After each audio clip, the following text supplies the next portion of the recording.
development, and Indonesia we call Bu Eka programs, entrepreneurship training and the micro enterprise to increase women economic independence. And the social religious file, ICISSS runs orphanage social welfare program, community outreach, and the strengthening women leadership. Okay, I think that's enough for my brief explanation. I apologize if I have any spelling or grammatical error. And one more thing, I won't be able to attend the session because I have to prepare to my doctoral dissertation. Okay, thank you very much. For continue with this session, I will return for this forum to moderator. Okay. Thank you for all. Okay, thank you very much, Dr. Amalia Tulwalidain, for the thoughtful presentation. I think your presentation opens an important discussion on a Muslim women's movement and the way religious values in this context is Islam are practiced in organized social action. The case of Asia shows how a movement can operate through ideas, institution, and such long-term community work. Okay, now let us continue to our second plenary speaker.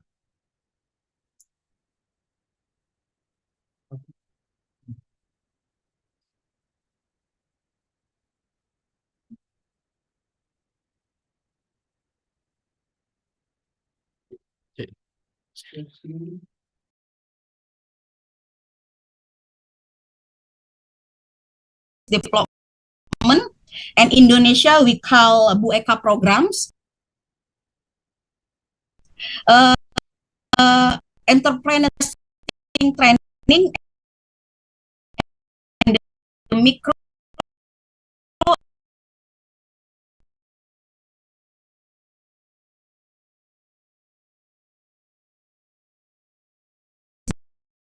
development, and Indonesia we call Bu Eka programs,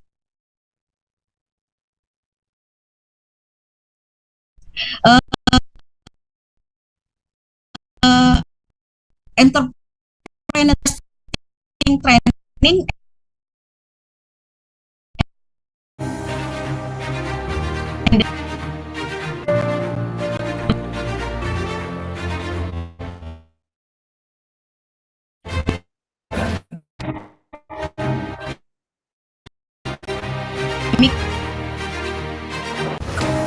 we call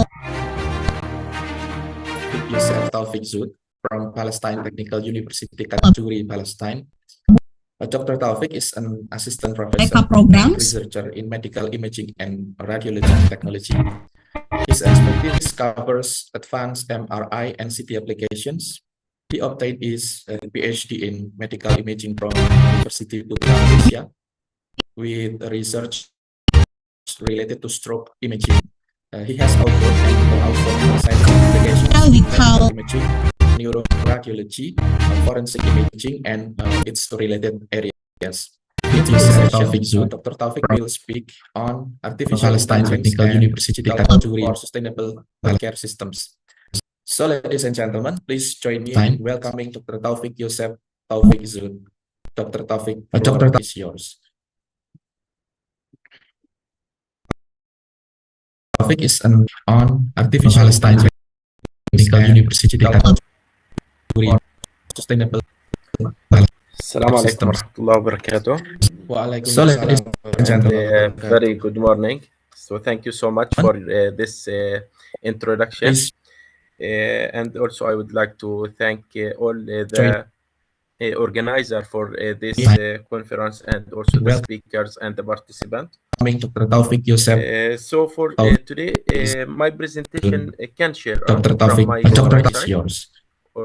Okay, for sure it can be shared from your device. Is on artificial intelligence, Technical University, sustainable.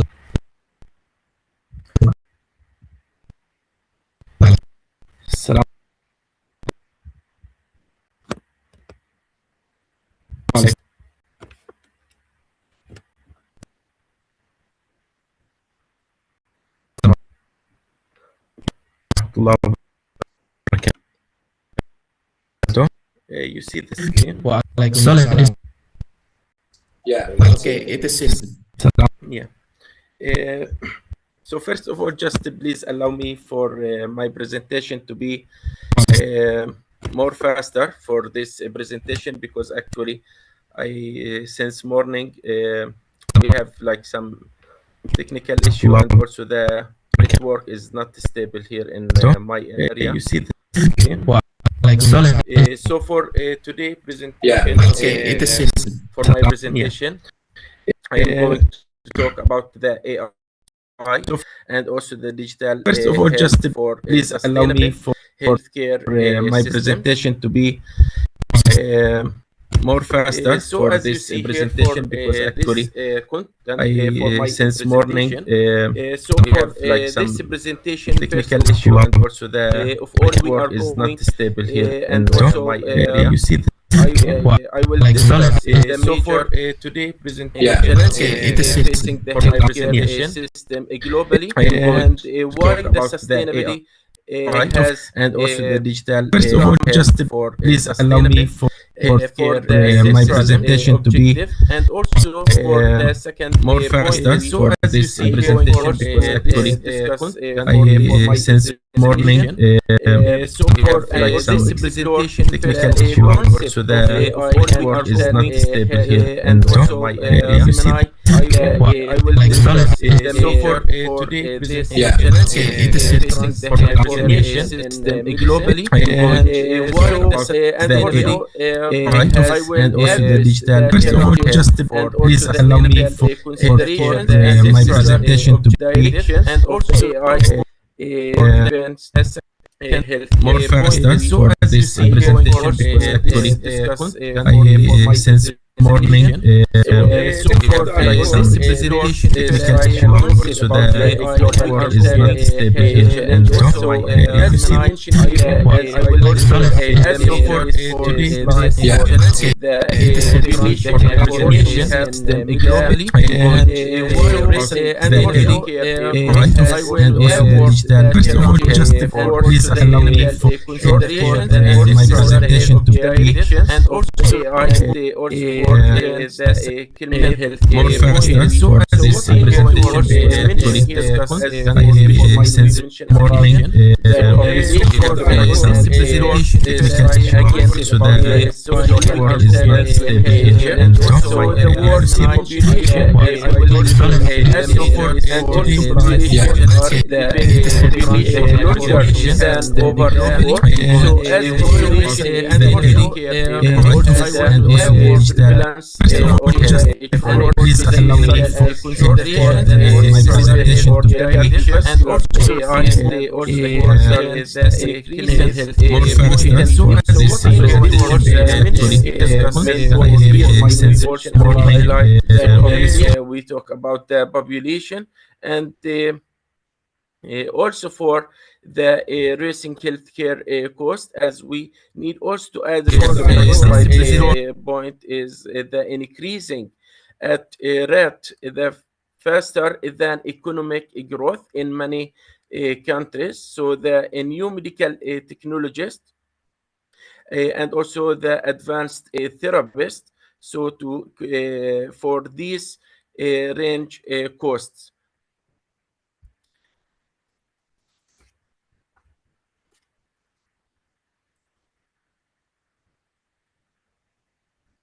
And also for as we mentioned here, the need of a sustainable healthcare system, as I mentioned here for the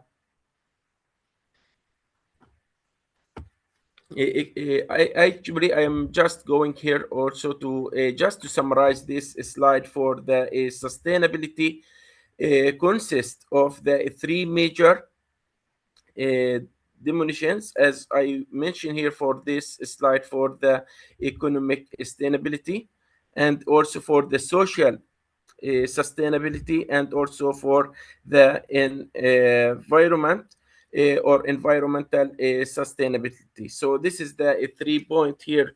The important point when we mention about the economic sustainability. So the healthcare system must be financially viable and also able to control cost and also maintaining the high quality services.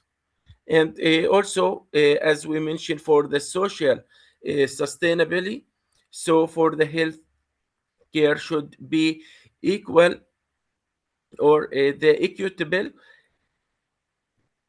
and also the accessible and also available to all population of and also the as I mentioned here for all the population and also for environmental sustainable as we mentioned here in this slide. So the healthcare organizations should minimize their environmental impacts by reducing the waste, conserving energy, and also lowering the carbon emission.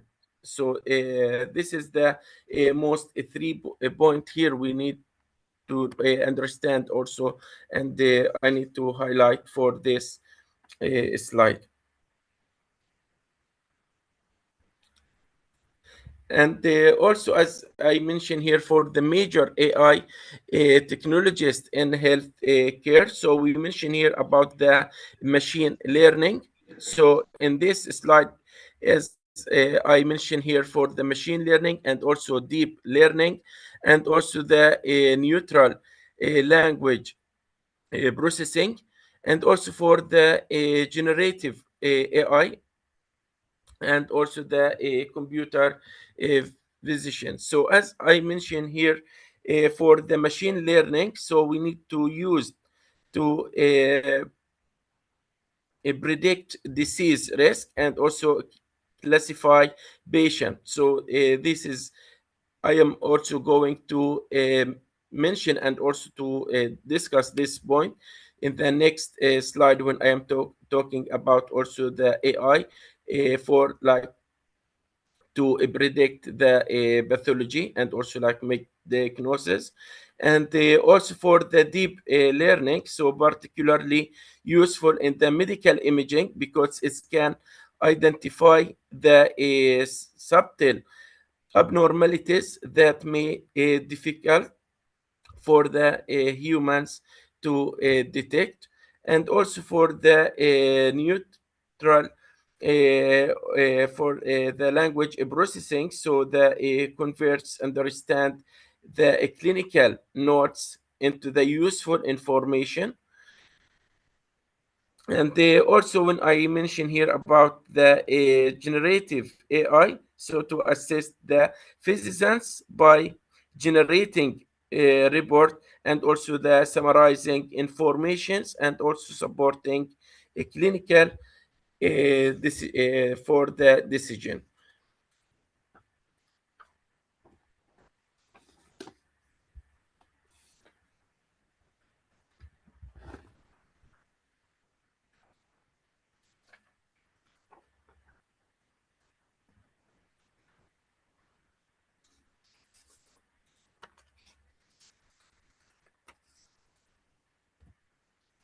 And here, as I also talk about the AI-powered healthcare for the ecosystem, as I mentioned here for this flow chart for the inputs and also the AI analytic and the clinical intelligence and also the outcomes, as we mentioned here by this slide. So the important point here for the patient information from the multiple sources in the collected for the medical images and also laboratory test and also the genomic data, electronic health for records, and also the as I mentioned before, the medical imaging.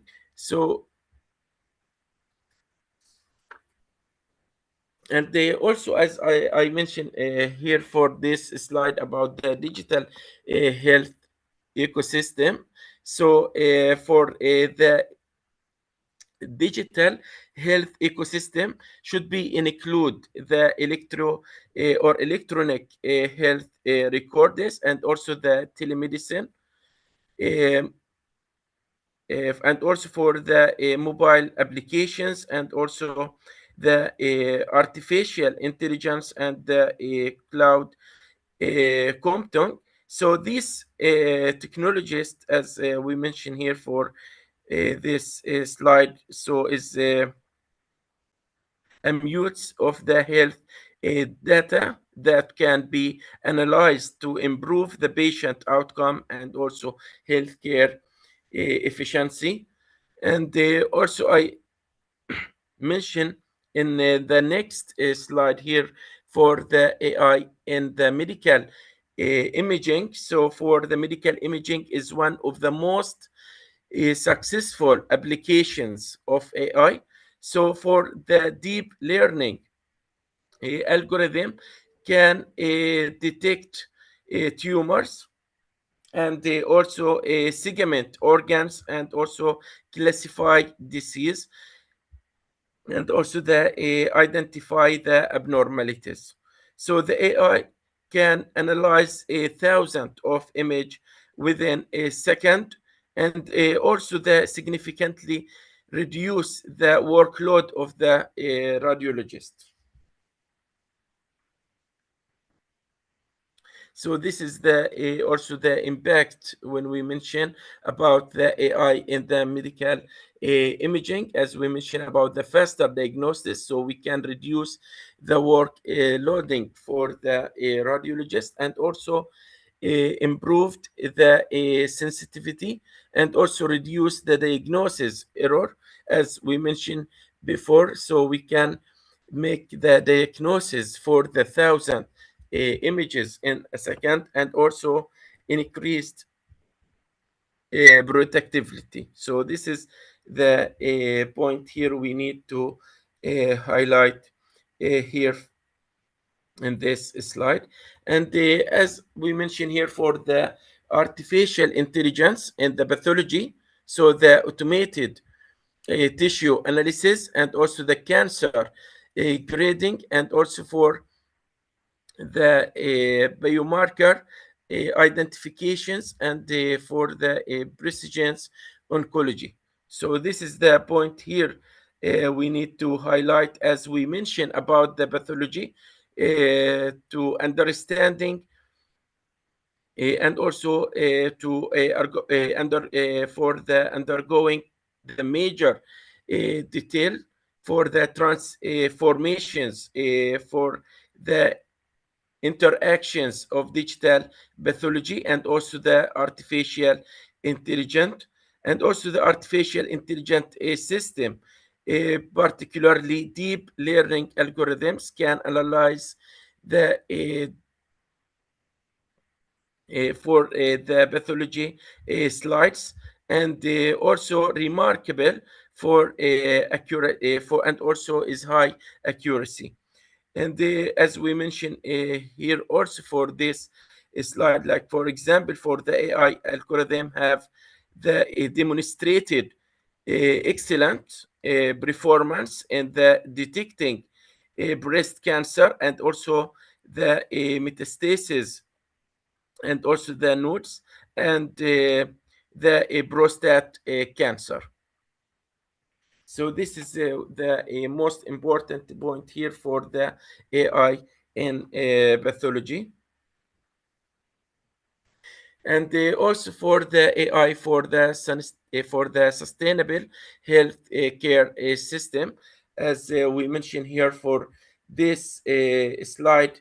So for the economic sustainable, as we mentioned here, so the AI reduce the unnecessary investigations and also improve the workflow for the efficiency and also optimize the utilizations. And also for the social sustainable, as we mentioned here also for this slide, so the digital health technologists improve the healthcare for the acceptability and also reduce the disparities between the urban and also the river population, and also for the environmental sustainable, also as we mentioned here, for the digital transformations, decreases the for the paper uh, consumptions and also the energy waste. So this is what we need to highlight here for this slide, as we mentioned here, for the AI driving the healthcare system are capable for the delivering and also higher quality care at lower cost and also minimizing environmental impact.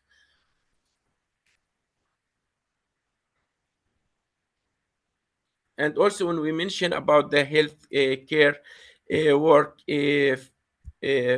for the work transformation, as we mentioned here, so we include for like the future healthcare workers, so will need the competencies in the data science and also the digital for the digital literacy and also AI ethics, and also for as we mentioned here, for the AI assisted decision markers. And when we mention also here in this slide for the AI for the future automate for also repetitive tasks, so for the patient communication and also a complex decision, and also the personalized care and also the research and in innovations.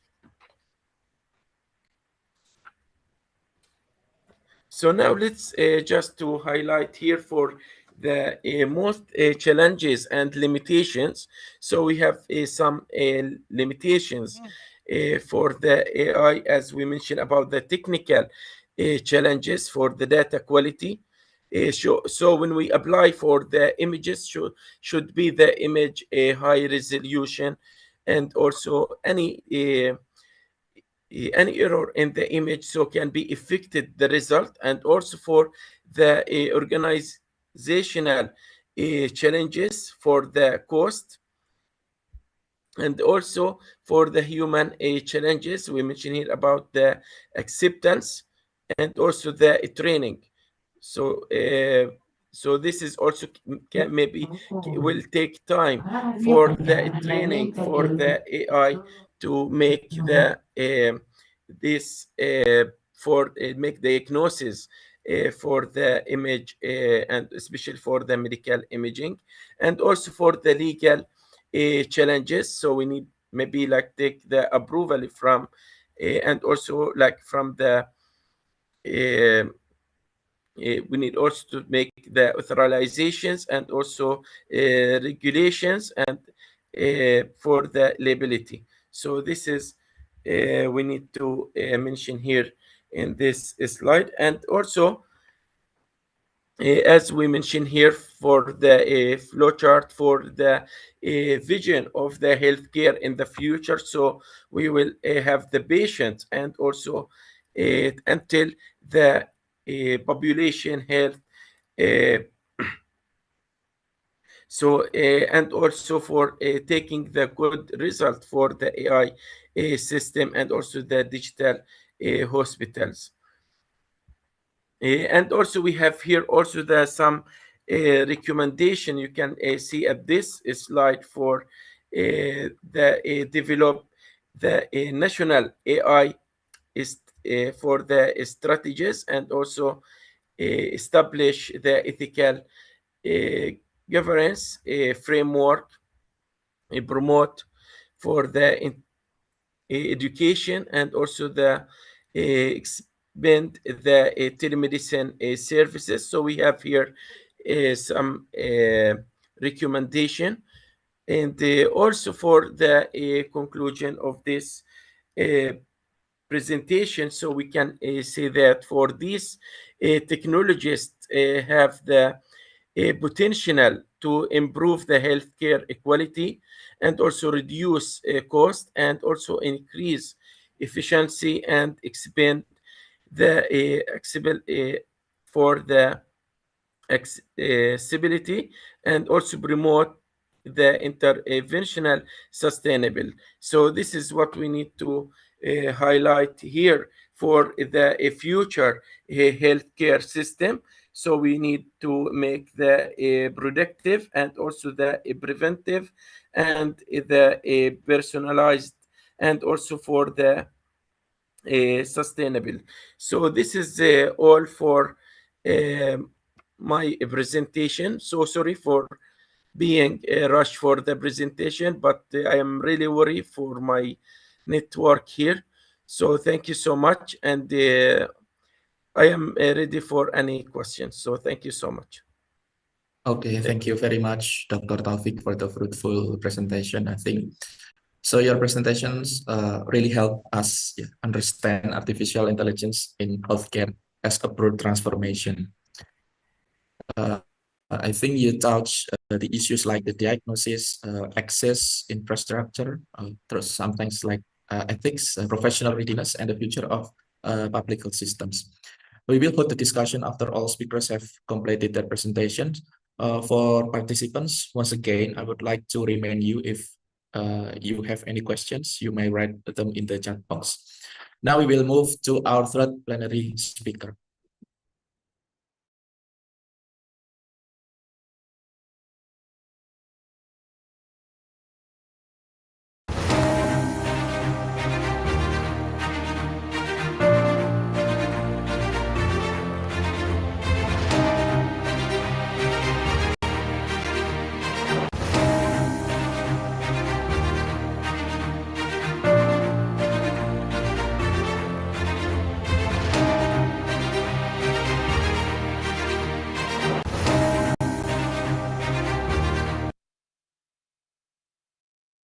Okay, our first speaker is Mr. Muhammad Hilmi bin Mat Said, PhD from University Malaysia Pahang Al Sultan Abdullah, Malaysia. Dr. Hilmi is a senior lecturer at the Center of Human Sciences, UMPSA. He has more than 25 years of experience in Islamic studies and human development through dakwah. His areas of expertise include Islamic education, Islamic civilization, and student character development. In this plenary session, he will speak on sustainable human development through Islamic values, an interdisciplinary perspective. This topic is highly relevant to our conference because the contemporary development, such as rapid technology, economic growth, and digital transformation, need to be guided by human responsibility and Islamic values for sure. Through this topic, we will be invited to reflect on sustainable human development through the connection of the role of human being as a Khalifah on earth and Maqasid al-Shari'ah, as well as the responsibility of universities in cultivating leaders and sustainable communities. Ladies and gentlemen, please join me in welcoming Mr. Muhammad Hilmi bin Mat Said, PhD. Dr. Hilmi, the floor is yours.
Okay, Dr. Hilmi, are you ready or we have to wait for a while?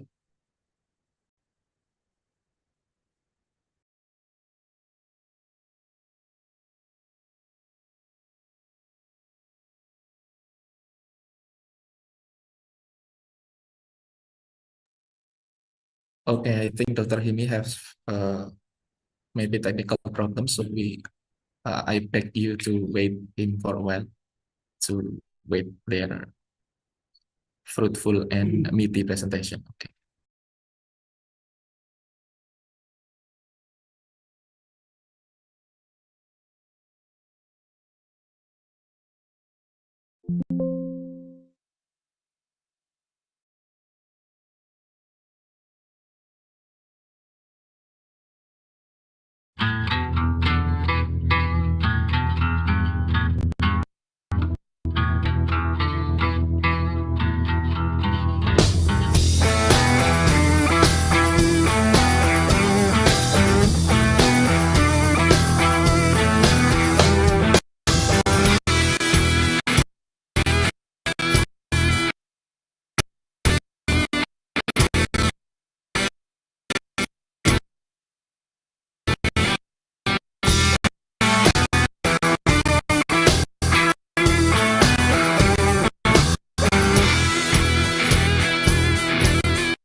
Okay, so ladies and gentlemen, because of the technical problems that we are not able to connect the Dr. Hilmi, there is one interesting question. I think it is addressed to Dr.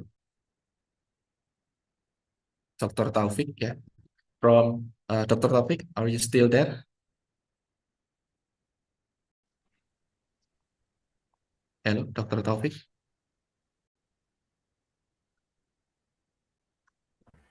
Yes. Yeah. Okay, I'm sorry to call you again because it is originally not your session, but while waiting for Dr. Hilmi, there is an interesting question from Miss Leni Darsita, SPDI. Are you able to deliver the discussion now, Mr. Taufik, Dr. Taufik? Yeah. Okay, Yeah.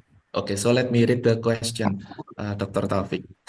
So, Assalamualaikum warahmatullahi wabarakatuh. How important are computer in today's world? Is our economy in a good condition now, or how can we improve it to achieve better results in the future? So, Miss Leni asked about the importance of a computer. Okay, let's answer Dr. Taufik.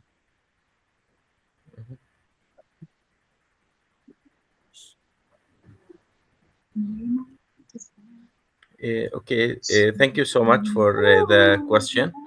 Okay, actually, this actually, for when we talk about the like technician, we talk about the machine and also the technology. So the technology is, like, dependent also in some country, as also I mentioned in the presentation. So it look like there is the different levels from country to country about how they improve the technology, how the country work dependent on their technology. Okay, so for me, as for this a question, I can like answer for the computer is very important actually for today and also for in the future. So as we know, even now, even the conference now become by using the computer and by using the technology. So not like we are going, I think in the future we are going to nothing, anything like physically, everything will be like maybe using the technology and also using the online. So the computer is very important, but the more important, so how to use this computer and how to use the AI in the good way, and also how to how to use it is more important if I have or I don't have. So we need to learn first how I can use the AI, and the AI like the principle of AI. So this is the important thing I need like to highlight, to understand and to search like the AI, about the principle, how the AI is working. So we need to know this first before we think the computer is important or not. Definitely the computer is very important, but also we need to understand how to use the AI and also how to improve this computer. Okay. Okay, thank you, Dr. Taufik. So from Dr. Taufik, we know that computer is important because it is brain in our technology.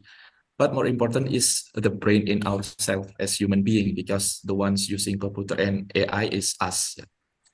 Okay, so Dr. Taufik, there is a second question from Uni Indah, from Universitas Ratu Samban. I think both of Miss Leni and Miss Uni Indah will get a door prize, which is congratulations from me. Okay, so Miss Uni Indah asked, with the presence of AI in healthcare field, for example, how it can perform diagnosis quickly. Can AI replace the role of doctor? As we know, there is like a remote doctor and etc. Okay, Dr. Taufik, please deliver the answer.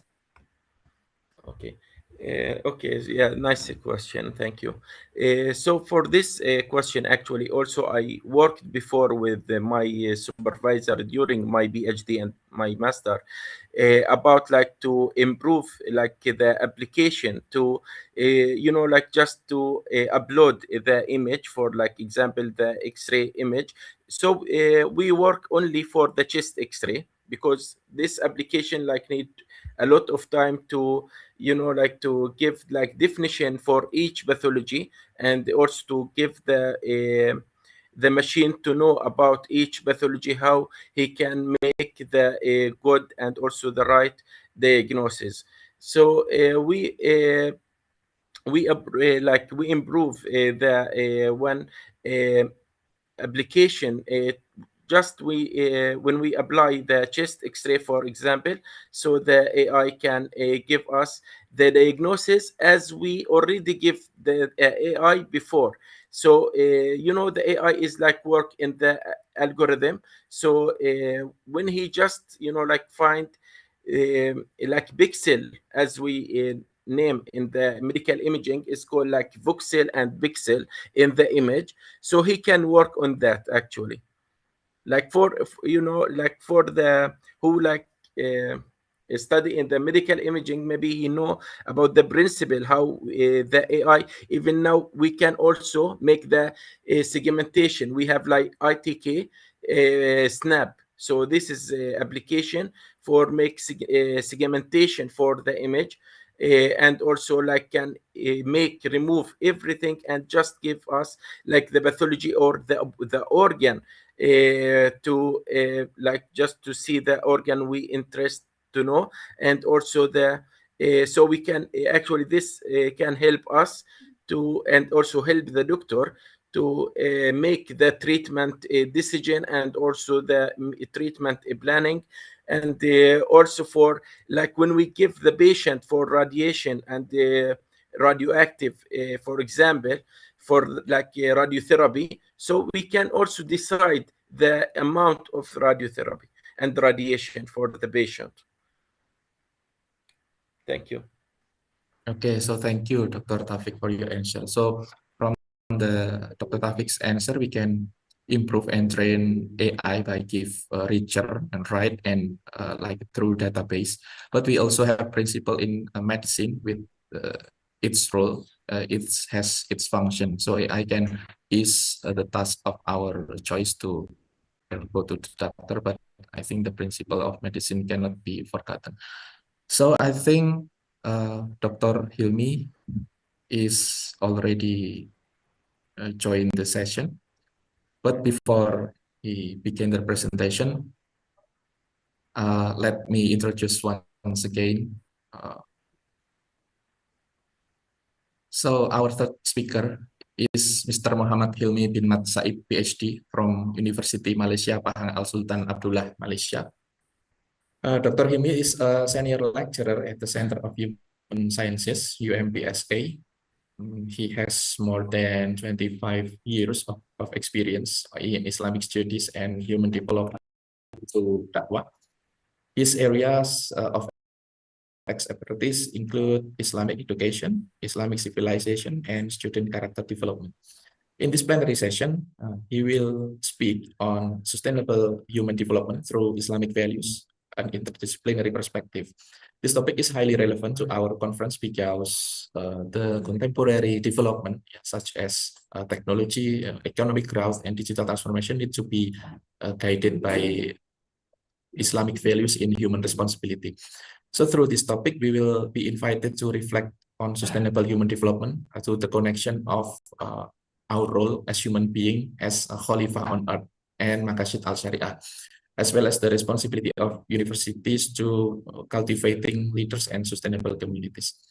So ladies and gentlemen, please join me in welcoming Mr. Muhammad Hilmi bin Mat Said, PhD. Dr. Hilmi, the floor is yours. Thank you. Alhamdulillah, summa alhamdulillah. Thank you, Mr. Reza, for as a moderator.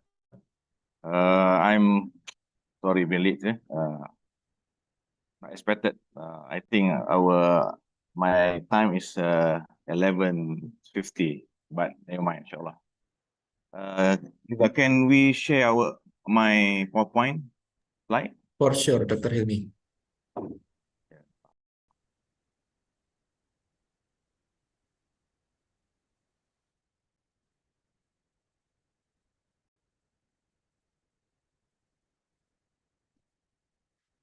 Okay, can I start, inshallah?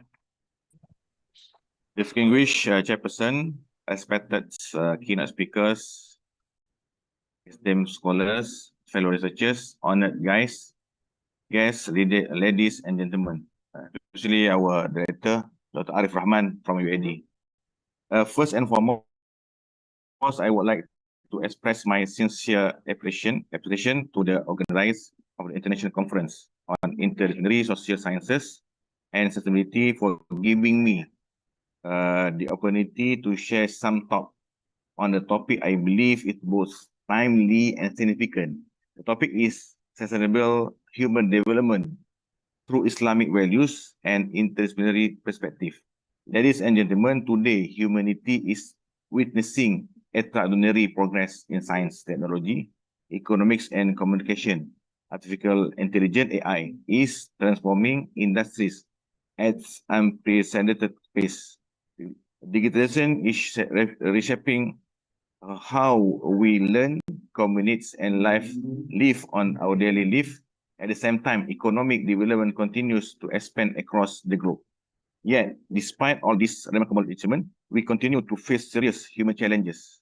We are witnessing rising mental health issues, weakening family institution, ethical crisis, corruption, social fragmentation, environmental degradation, and perhaps most worrying of all, the gradual loss of moral direction.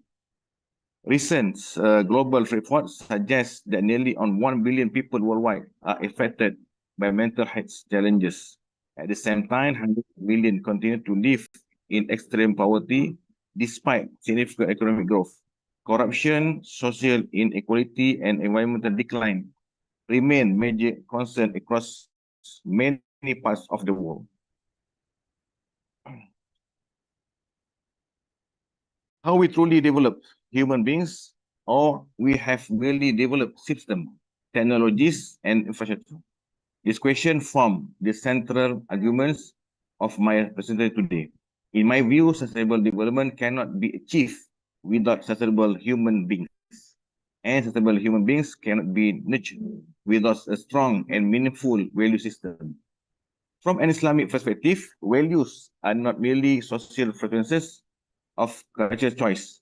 They are divinely guided. This principle designed to shape human character, behavior, and aspiration. Therefore, I would like to argue that Islamic values offer a comprehensive framework for sustainable human development, one that integrates spiritual, intellectual, emotional, social, and environmental dimension. Ladies and gentlemen, the concept of human development has long been a major subject for discussion within academic and policy circles. Most contemporary development theories emphasize income, education, healthcare, human capabilities as indicator progress. Undoubtedly, these contributions have improved the quality life of millions of people around the world.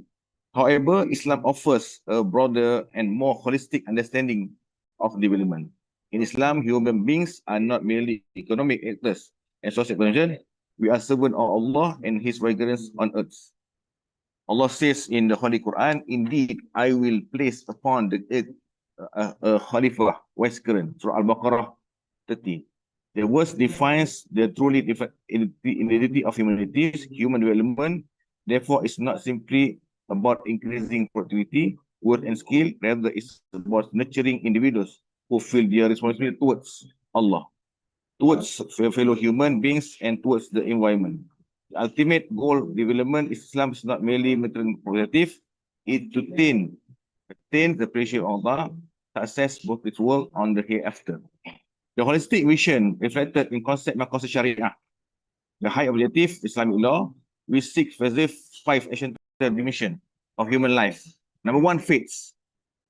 Yani hifzul din. Number 2, life, hifzul nafs. Number 3, intellect, hifzul alq. Number 4, family and lineage, hifzul nafs. And the last one, wealth, hifzul mal. Together, these 5 objectives provide a powerful foundation for balanced and sustainable human development.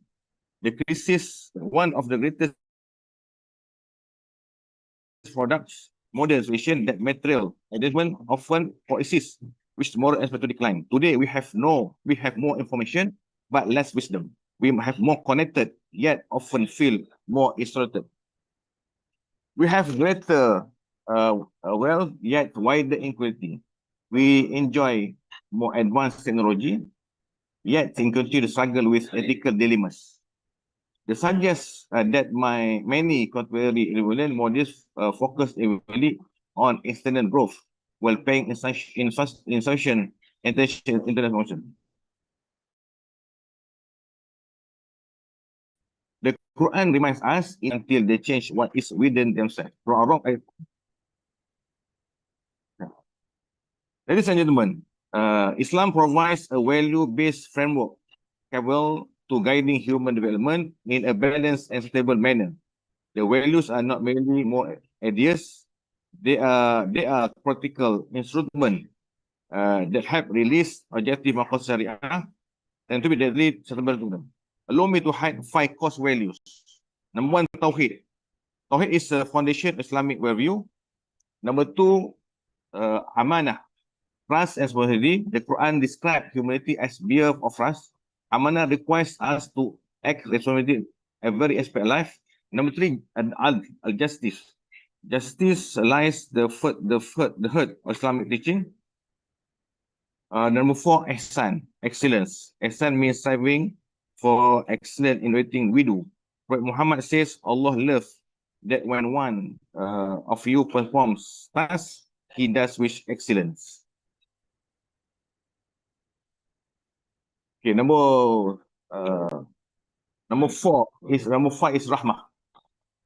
Rahmah means compassion. Islam, a fundamental of religion of Muslim, compassion strengthens social cohesion and human sovereignty. Ladies and gentlemen, when we examine these Islamic values through different academic disciplines, we discover that they remain highly relevant contemporary global development agendas. In fact, many Islamic principles align closely with the United Nations Sustainable Development Goals, SDG, particularly. For example, SDG 3, good health and well-being. SDG 4, quality education. SDG 11, sustainable cities and communities. SDG 13, climate action. And the last one, SDG 19, peace, justice, and strong institution. Education should not merely transfer knowledge, it should shape character, values, and wisdom. A sustainable future requires graduates who not only competent but also ethical. Psychology. Modern psychology increasingly recognize the importance of meaning, purpose, and spirituality of human being. Sociology depends upon trust, cooperation, and shared values. Islam strengthens this through family institution, zakat, wakaf, neighborly legislation, community engagement. By Islamic economists emphasize ethical wealth exploration, fair competition, and Islam use leadership as a trust, not privilege. Integrity, accountability, and justice remain essential values in addressing contemporary challenges and environmental sustainability. Islam teaches human beings are custodians of the earth. The Prophet Muhammad SAW prohibit wastefulness even when this one. Aku tuh These tidak principles, berani coba tuh karena ada masalah aku bingung. Right. Proposed model sustainable development. Based this relation, I would like to propose a conceptual framework, and the foundation is lies Tauhid. From Tauhid emerge for core values, amanah, adl ihsan, and rahmah. Together, we nurture balanced human development across 5 dimensions: spiritual development, intellectual development, emotional development, social development, and physical development. Balanced individuals that contribute towards ethical institution, sustainable communities, responsible governance, environmental stewardship. Right. Okay. And then the role of universities and researchers. Universities play a crucial role in shaping future generations. And academic and researchers, we must move beyond disciplinary boundaries. The challenges facing humanity today are too complex to be solved by any single field knowledge. Research should be merely knowledge, it should also generate wisdom. Education should be merely produce expert, it should also produce ethical leaders. Development should be merely positive and should also cultivate humanity. So, for the conclusion, ladies and gentlemen, as the world works towards achieving the SDG 2030, we must recognize that policies and technologies alone are not enough. Sustainable development requires sustainable values, and sustainable values require sustainable human beings. Technology alone cannot solve more crises. Technology alone, economic growth alone cannot guarantee social reformation. Policy reform alone cannot transform societies without value-based human development. Islam offers a comprehensive framework that integrated spiritual consequences, ethical responsibility, social justice, environmental justice. The Islamic vision of development is not merely about proceeding social individuals.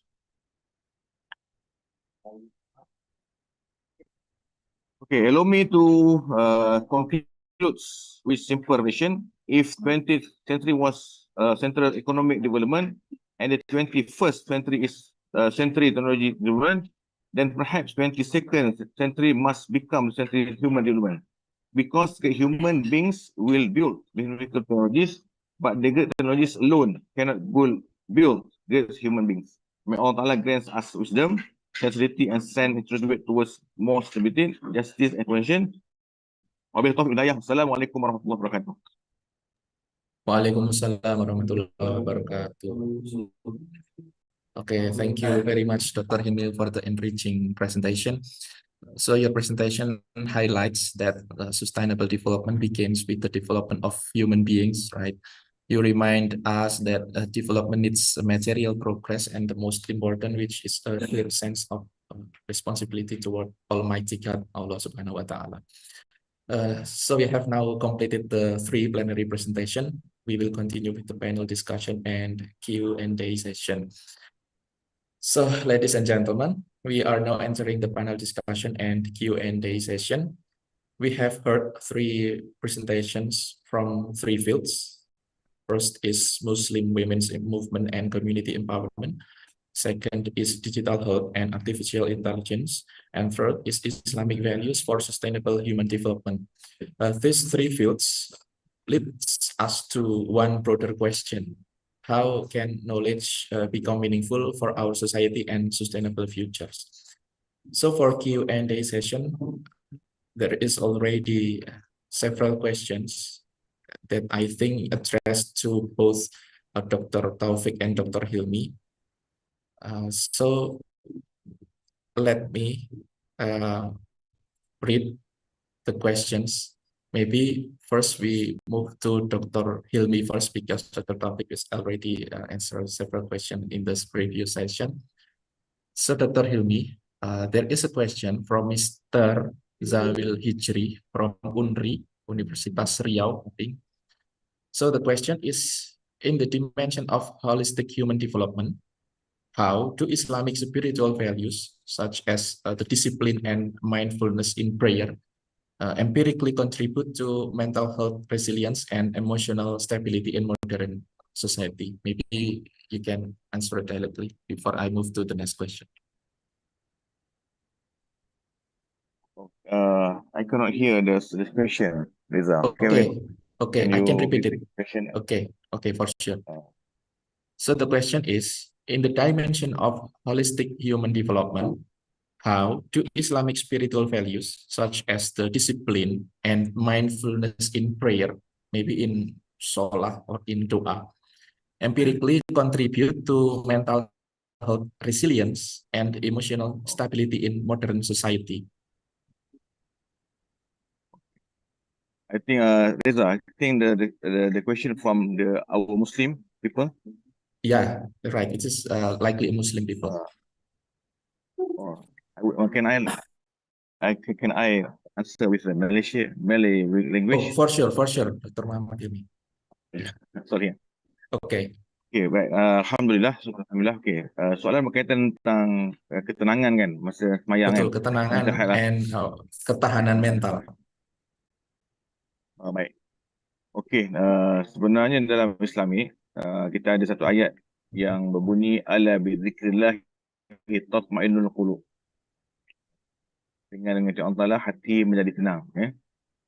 Baik, sebenarnya kalau kita tengok hari ini di Malaysia pun berlaku, iaitu ramai dinasti Z ini yang terlibat dengan mental health.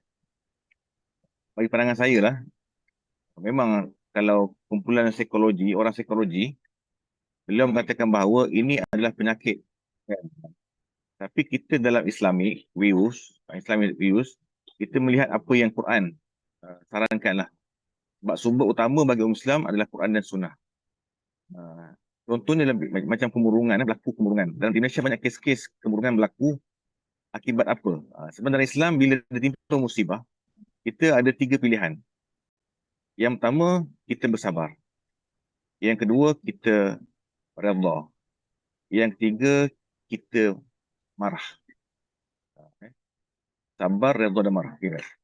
Untuk solusi Islami, Islam memberi ruang untuk kita bersabar dan redha. Apa itu sabar?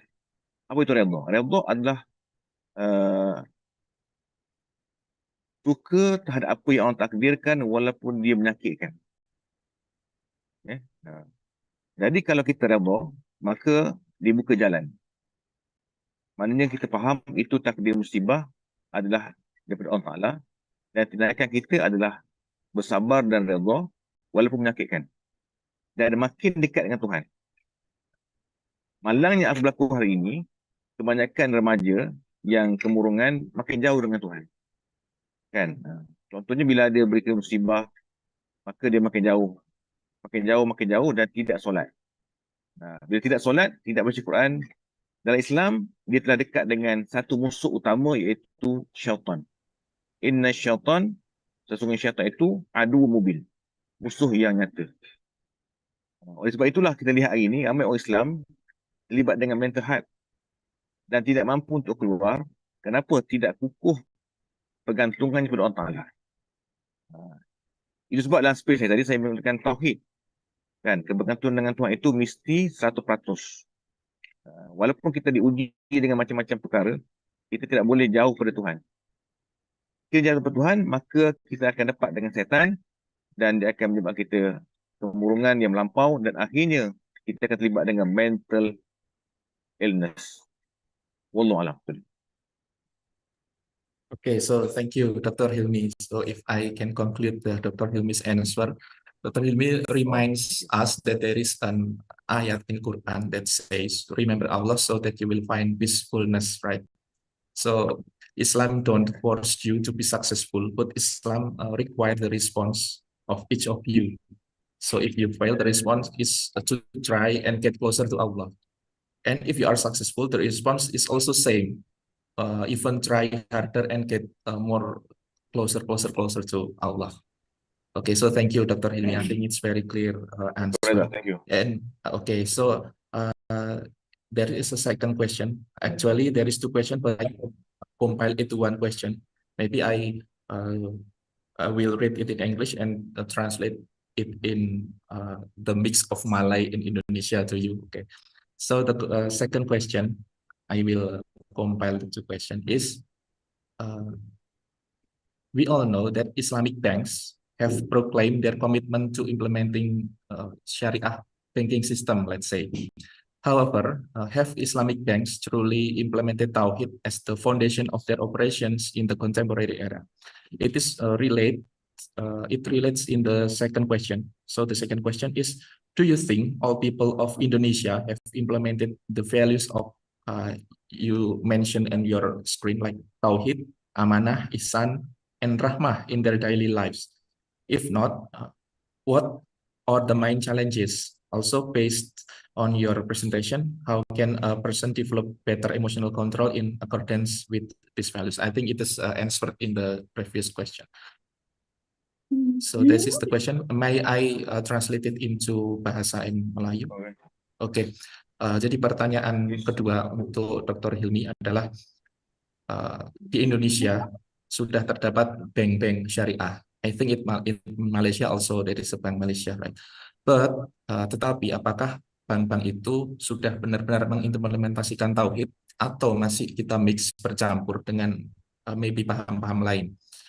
Dan menurut Dr. Hilmi, apakah orang-orang ini, masyarakat, sudah mengimplementasikan value dari tauhid, amanah, ihsan, and rahmah di kehidupan tiap harinya, sehari-harinya? Jika tidak, apa tantangan utama? Gitu, Dr. Hilmi. Okey.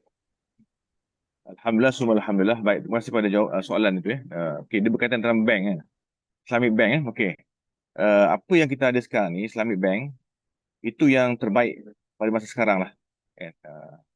Walaupun dia tak sepenuhnya, sebab dunia kita ni dikuasai oleh bukan muslim. Jadi dia tukar. Di Malaysia kita tengok berlaku di bank Islam. Di Malaysia semua bank ada. Semua bank, hatta dia bank yang bukan Islam pun dia ada juga saluran dia. Contohnya Maybank Islamic and Maybank Conventional. Contohnya Hong Leong Bank Islamic, Hong Leong Bank Conventional. Okey, apa yang tanggungjawab bagi Muslim, dia mesti memilih bank Islamic. Walaupun terkadang dalam bank Islam sendiri, dia terdapat benda-benda yang agak tinggi lah kan, mahal. Tapi base pada itu yang kita mampu sekarang ni lah. Base pada tauhid kita, sistem kita, dan kita yakin pada ulama kita yang telah menggaris pandukan itu, atas niat yang begitu, maka bagi saya tanggungjawab kita, ya betul, kita kena pegang pada apa yang telah dimuktamadkan oleh ulama. Mungkin ada kelemahan ni, sebagaimana yang Nabi sebut dalam sirah. Kiranya Muslim itu beristihad, kalau betul, maka dapat 2 pahala. Kalau salah, dapat 1 pahala. Kan? Walaupun salah. Tapi dia telah beristihad. Jadi kita pegang saja apa yang dah istihad oleh ulama. Kan itu jalan keluar je lah. Kan? Walaupun, sebab itulah dalam Islam ni, dia tak boleh melihat dunia. Kan? Allah sebut dalam Quran, wal akhiratu khairu wa abqa. Akhirat itu lebih baik dan lebih kekal. Jadi apa yang dibutuhkan adalah niat. Kita niat untuk pegang pada bank yang telah mengamalkan Islamik, walaupun dalam keadaan yang mungkin ada kritikan-kritikan di sana, tapi ia lebih secure berbanding dengan bank yang terus konvensional, yang totally memang bukan Islamic base. Wallahualam. Maybe the second question that is apa tantangan untuk menerapkan tauhid, amanah, ihsan, and rahmah? Is it related atau ini masih berhubungan dengan sistem yang dikuasai oleh nilai-nilai non-Islam itu tadi atau seperti apa? Okey, tantangan dia.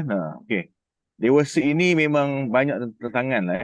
Tantangan kita sebab musuh kita ada nafsu. Dan kita ada, dalam Islam kita ada syariah law. Kan? Syariah law. Kita memaparkan perkara tauhid, ihsan. Kadang-kadang contoh kami lah di SPRM di Suruhanjaya rasuah, pencegahan rasuah lah. Contohnya memang ingin mencegah rasuah. Kan? Semua orang ingin mencegah rasuah. Tapi di sana pencegahan rasuah itu berbase pada apa? Base pada Islamik ataupun base pada konvensional. Dan kedua-duanya sama, niat yang sama untuk mencegah rasuah. Dan halangan hari ini kadang-kadang di kalangan orang Islam sendiri tidak melihat Islam sebagai solution. Seperti mana yang disebut dalam Quran, wa may yattaqillah yaj'al lahu makhraja. Tapi dia melihat lebih. Contoh dari isu psikologi lah kan. Tadi kan psikologi, kemurungan tadi. Ada setengah orang Islam melihat bahawa solution yang terbaik adalah Quran dan Sunnah. Tapi ada setengah orang Islam tidak. Dia kata solution yang baik adalah psikologi, ilmu barat. Di sini lah wujud tertangan lah. Betul lah kita orang Islam mesti berpandukan pada Islamic views, dan kita juga boleh mengambil apa saja pandangan daripada barat yang tidak bertentangan dengan Islamic views. Wallahualam. Okay, so thank you, Dr. Hilmi. So if I may complete the answer from Dr. Hilmi, Islamic Bank is the emergency choice, right? That we only have it this time since the economic is dominated by non-Islamic values, non-Islamic systems maybe, and non-Islamic ideology. So instead of challenges of implementing Tauhid, Amanah, Ihsan, and Rahmah, I think we are individually lack of studying Islam and lack of doing dakwah, I think. Dakwah that spread Islam as solution of our life. So society also want to implement Islam. So Islamic Bank itu adalah pilihan yang sangat darurat yang kita hanya punya sekarang.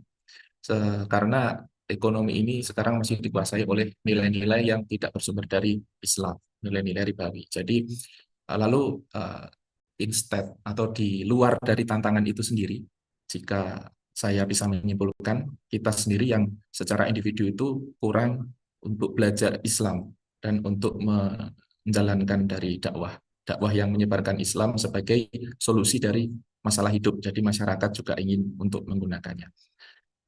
Okay, so I think the question for Dr. Hilmi is enough. So I can move on. Maybe the last question because we are limited by time. So previously, I'm sorry to Dr. Hilmi because the time is not accurate since we are anticipating the late schedule. So it finished earlier in the previous session. Okay. Dr. Taufik, are you still there? It is 2 questions remaining for you.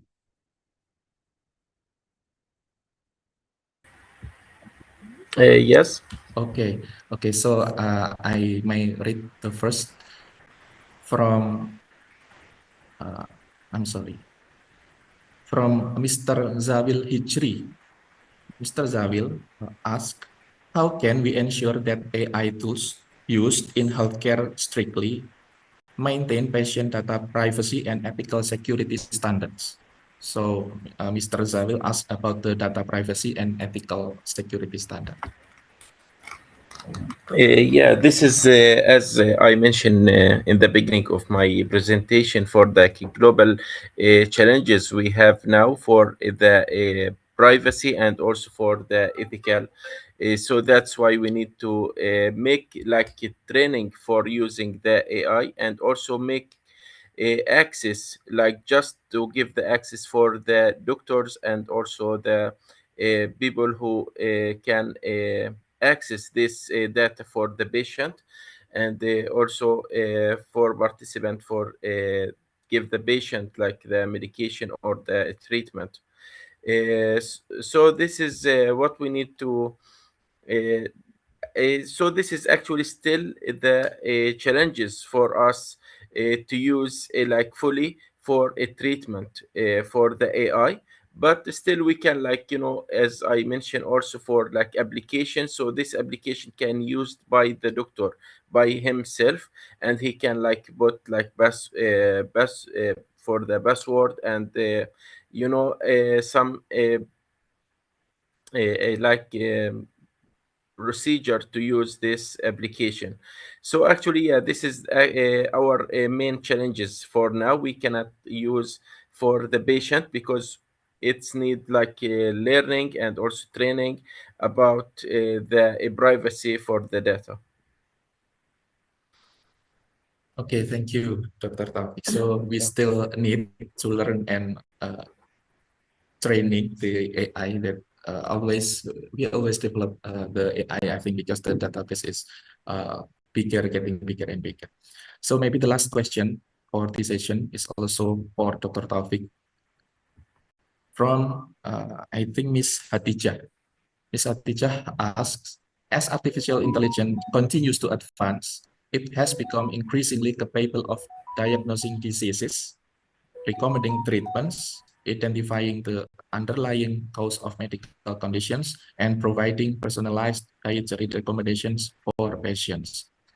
So given these capabilities, could AI eventually pose a threat to the role and existence of healthcare professionals in the future? I think the question is about the future, Dr. Taufik, so you can answer it.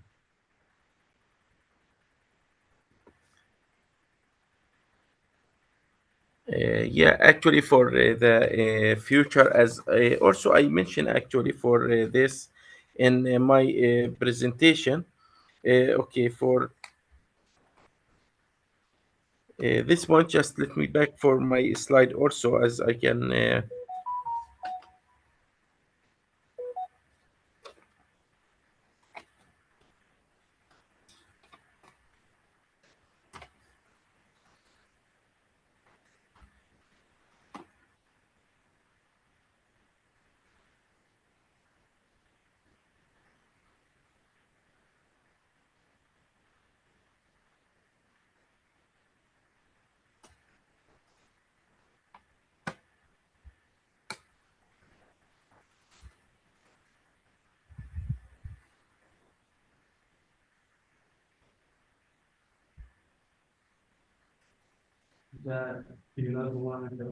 I am sorry, Dr. Taufik. I think your sound is muted. We can not heard anything. Yeah. Okay, okay.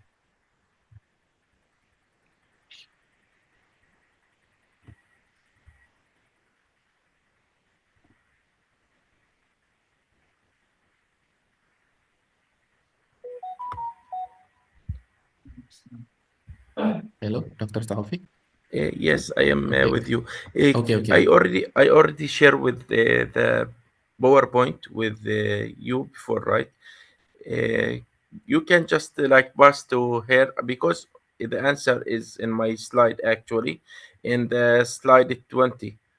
For the slide 13, page 20, so she can read carefully and also clearly the answer. As I mentioned about the recommendation in the future and also the vision of the healthcare also for future. Itu udah. Okay, so thank you, Dr. Taufik. I think I got the point. The answer is in the page 20 of Dr. Taufik's presentation. The vision of healthcare, I think, Dr. Taufik, like how the connection between patients, wearable devices, AI systems, digital hospitals, precision medicine, and the population health intelligence. I think it is the answer. Okay. Yeah. Okay, so I think that is the conclusion of plenary session. Thank you very much for the excellent discussions. Today's plenary sessions has shown us that sustainability is an interdisciplinary agenda. From Dr. Amalia, we learned that social transformation can emerge from organized community movements such as ASEA, especially through education, economic empowerment, social services, and women's collective participation within Muslim society. From Dr. Taufik, we learned that digital health and artificial intelligence can support a more accessible healthcare systems. So there is a challenge between the I think the most difficult barrier when moving from concept to implementation when in the limited resources country, I think. And from Dr. Hilmi, we learned that sustainable human development requires Islamic values and a deeper understanding of human responsibility. His presentation reminds us that development should cultivate human beings through understand our status as Khalifah on earth and the higher objectives of implementing Sharia. If I may conclude, these three presentations reminds us that sustainable futures require knowledge, values, institutions, and community participation to bring us fundamental sustainable transformation that we hope all. On behalf of the committee and all participants, I would like to express our sincere appreciation to distinguished plenary speakers, Dr. Amalia Tulwalidain, Dr. Taufik Yusef Taufik Zul, and Mr. Muhammad Hilmi bin Mat Said, PhD. Thank you for sharing your knowledge and insights with us. Ladies and gentlemen, this concludes our plenary session and panel discussion. I will now return to the session of the Master of Ceremony. Thank you very much. Wassalamualaikum warahmatullahi wabarakatuh. Waalaikumsalam warahmatullahi wabarakatuh.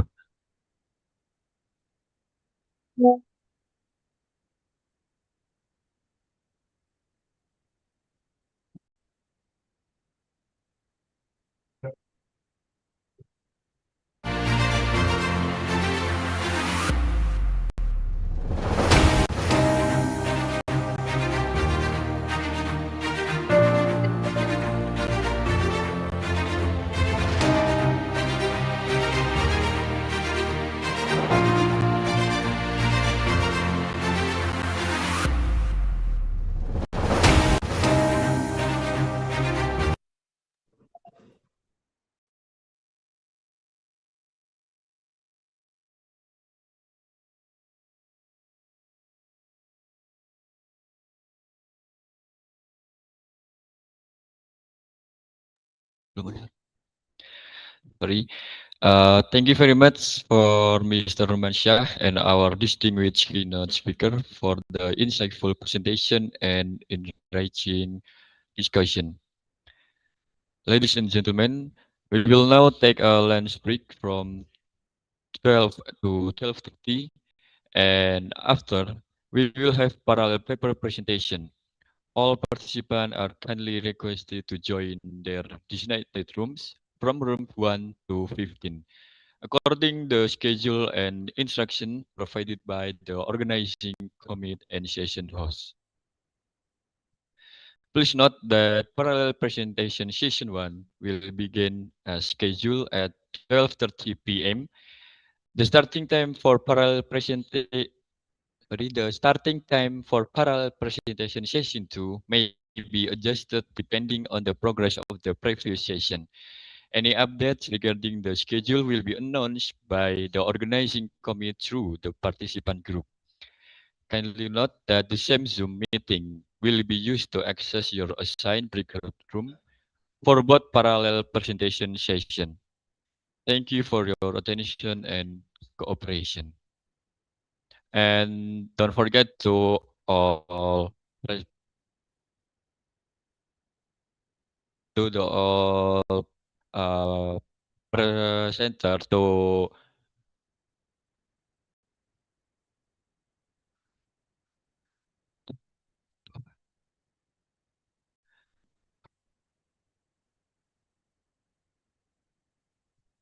fill the absentee link in the chat Zoom.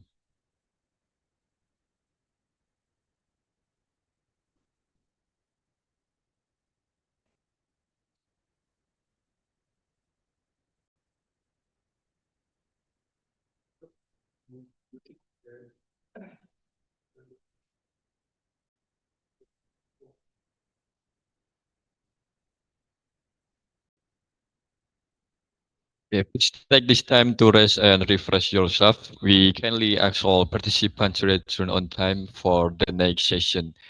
Thank you very much, guys, and see you later.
Surat kucing untuk sedikit saya kolong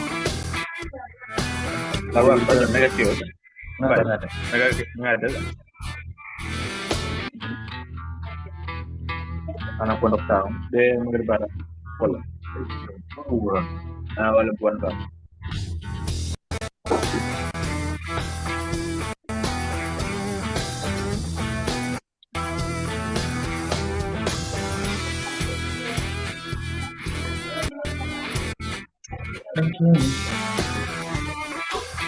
Kena ada kumpul.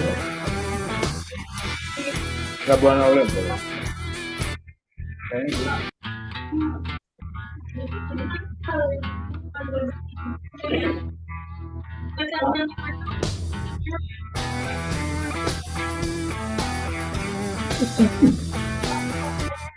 Wow.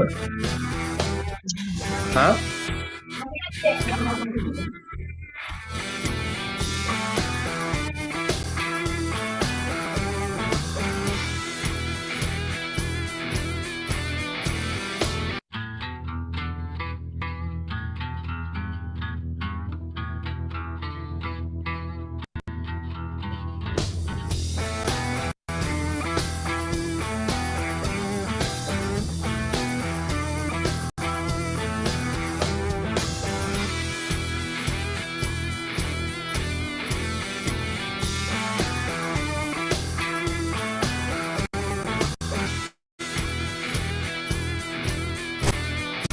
Recording stopped.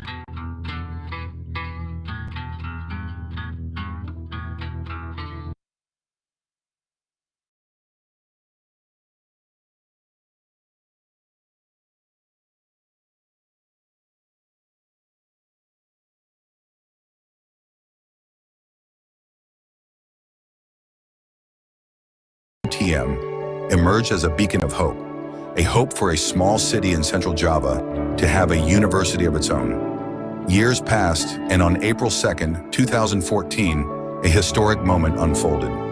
Through a presidential decree issued by Susilo Bambang Yudhoyono, UTM was officially transformed into a public university. From that day, it has been known as Universitas Tidar, or Untidar. Today, Untidar spans 4 cities and stands as the only state university in the region. In 2024, Untidar marked another milestone as it was designated a Badan Layanan Umum, public service institution, a status that opens broader opportunities for autonomy and competitiveness in higher education. Development of campus infrastructure and learning facilities continues to expand significantly, ensuring that all members of the academic community can benefit from a growing and modern learning environment. One of Untidar's most distinguished academic assets is the Kledung Research Park, located at the foot of Mount Sindoro. This serene center is dedicated to orchid cultivation, research in goat farming, and the production of consumable fish. The cool climate offers an ideal atmosphere for both students and lecturers to engage in learning and research. Another natural laboratory, the Bandongan Teaching Farm, provides facilities for poultry farming and greenhouse-based agriculture. It also serves as a hands-on field site for students studying climatology. All academic and student activities are supported by free 24-hour internet access across the campus. Untidar currently has 5 faculties and 31 academic programs. To enhance academic quality, many lecturers are supported in pursuing doctoral degrees, both in Indonesia and abroad. Everyday academic operations are managed by 2 main institutes and 4 unit Penunjang Academic, UPA, or academic support units. Furthermore, 9 Pusat Studi, Center of Studies, serve as platforms for interdisciplinary research and community engagement. 4 Pusat Layanan service centers also operate to support the personal and professional development of all academic members. Untidar is committed to equipping its students with practical, future-ready skills. Students are supported from the very beginning through counseling services that nurture mental well-being, as well as entrepreneurship training to complement their academic pursuits. Alumni are also monitored through career tracking initiatives, helping assess the long-term impact of their education. These efforts have yielded tangible results. Many students and graduates have gone on to succeed in government, business, and social enterprise. Partnership is another pillar of Untidar's growth. The university works closely with government institutions, private sector partners, banking institutions in universities both in Indonesia and abroad. Through these collaborations, students gain valuable real-world learning experiences. Beyond the classroom, students are encouraged to thrive through Unit Kegiatan Mahasiswa, student activity units, ranging from religious organizations to sports and the arts. Untidar provides the facilities and support for students to explore and develop their talents. With strong infrastructure, dedicated human resources, and a shared spirit of academic excellence, Tidar University continues to earn achievements, both at the national and international level, as an institution, and through the success of its students.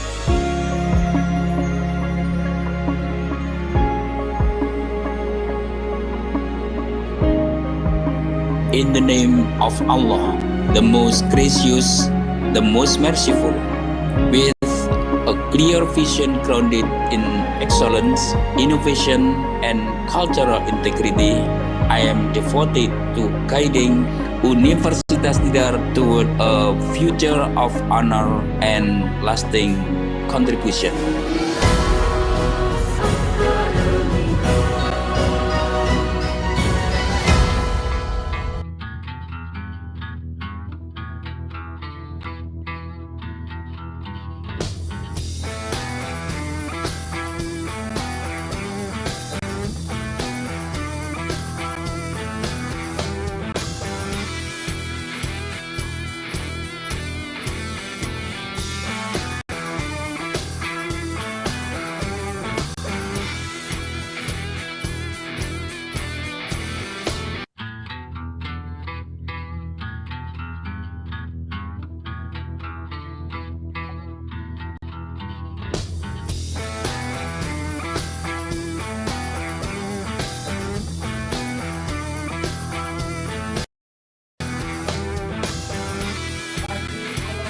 absen nggak?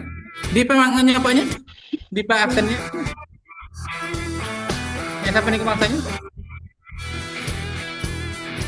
Bukan tidak di chat.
Assalamualaikum teman-teman sekalian. Suara saya kedengaran? Untuk informasi break room, panitia akan sedang membuat room dalam sesi break ini. Nanti teman-teman bisa join kembali di sebelum pukul 12.30 sesuai dengan room masing-masing untuk sesi pertama.